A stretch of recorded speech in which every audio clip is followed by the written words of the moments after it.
I am coming to you from Mansfield, Victoria, and I'm here to check out the Mansfield tiny house, which is this side. It's a shipping container tiny home, and it's available to book and stay at courtesy of Airbnb.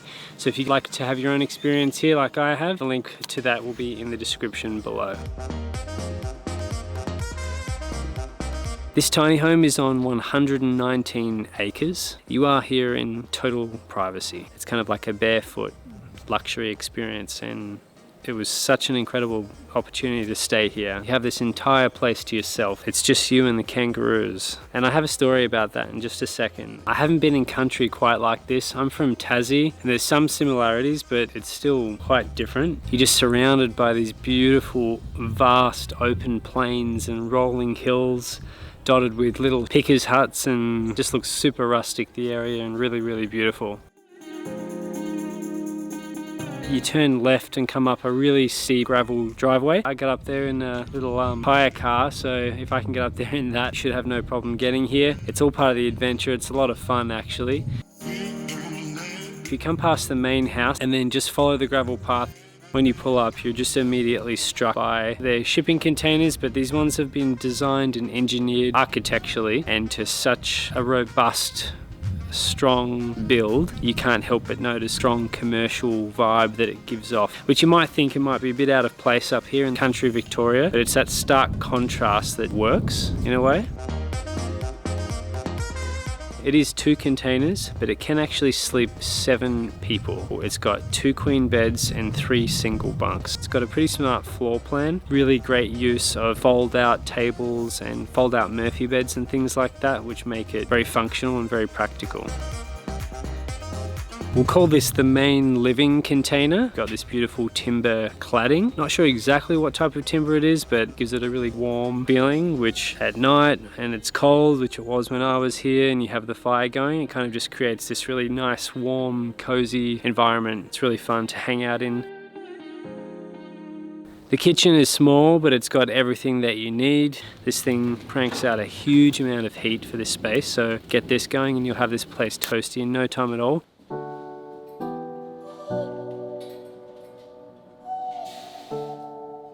You can also cook directly on top of this fire stove. You can boil your kettle, that sort of thing as well. Out the back of the property, there is a barbecue as well and a gas cooker so that you can use those as well to do further cooking. There's a bonus third way you can prepare a meal, and that is on the beautiful fireplace. It actually has a little grill platform that lowers down, so once you've got some nice coals there, you can actually chuck a steak on some mushrooms maybe and enjoy it cooked by the natural fire. I didn't do that, I wanted to, but I actually ended up just getting a pizza.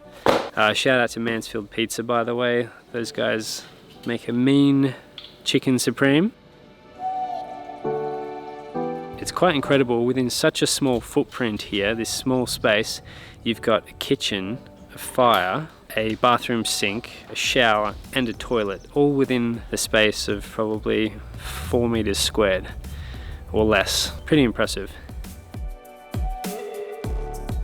So for the bathroom, you come round the corner from the kitchen. You've got a little sink area and mirror, and then you have a toilet. Directly above the toilet is a shower, so it's kind of like a wet room all in one. The owner's concept was that boats, galleys and stuff are all just timber, which is varnished really strongly, so he thought he could do the same thing here for the bathroom and just make it a wet room, and it works really, really well.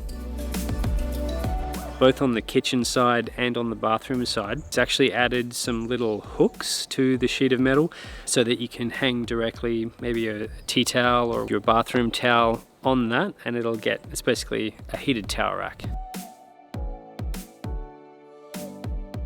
Directly out front of the main living area, you've got this huge deck. It's actually hydraulically suspended and kind of operated. You don't get to play around with that though, it is just set to down.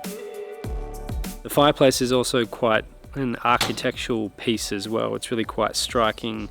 It serves a purpose, but it's also really cool just to look at as well. The owner encouraged me. He said, stack it up and let it rip. He said there's nothing like sitting in front of it. Even if you're not outside, if you're inside, just to watch it. I definitely got this fire roaring, and although it was super windy and I couldn't really sit outside for too long, it was still a really nice part of the experience. You step across these floating raised timber and rock platforms. This is the main sleeping cabin. So in this cabin again, you've got another toilet and another shower. I think the owner's plan is that one day this will be, you know, he'll have a kitchen in this as well, or he could potentially put one in and it could be a second fully self-contained cabin. So you've got the Murphy fold-out bed in the main living area, and then in this container you've got a triple bunk Murphy fold out, as well as the main queen size bed fold out by the main window here.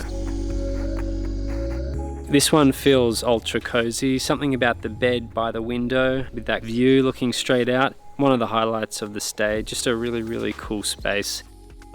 Straight off the end, directly out of your bed, you also get your own little private balcony. Waking up to the sunrise this morning was absolutely incredible.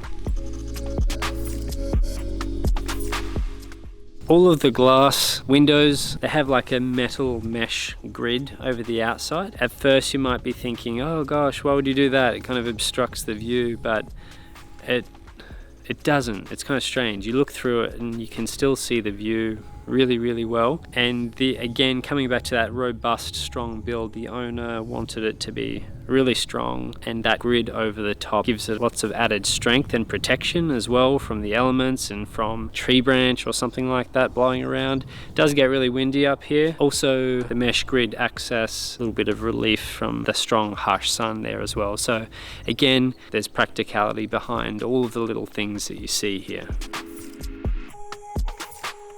This place is fully off-grid. You've got solar power, water tanks on the roof as well. They catch all their own rainwater. You just have to be aware that with off-grid living, things aren't quite the same as on-grid living in terms of power and water pressure and heat and length of time that you can use all of those things for. But that's what you come out here for, is the experience. Coming here to kind of step into that raw, unfiltered experience with nature and with the country.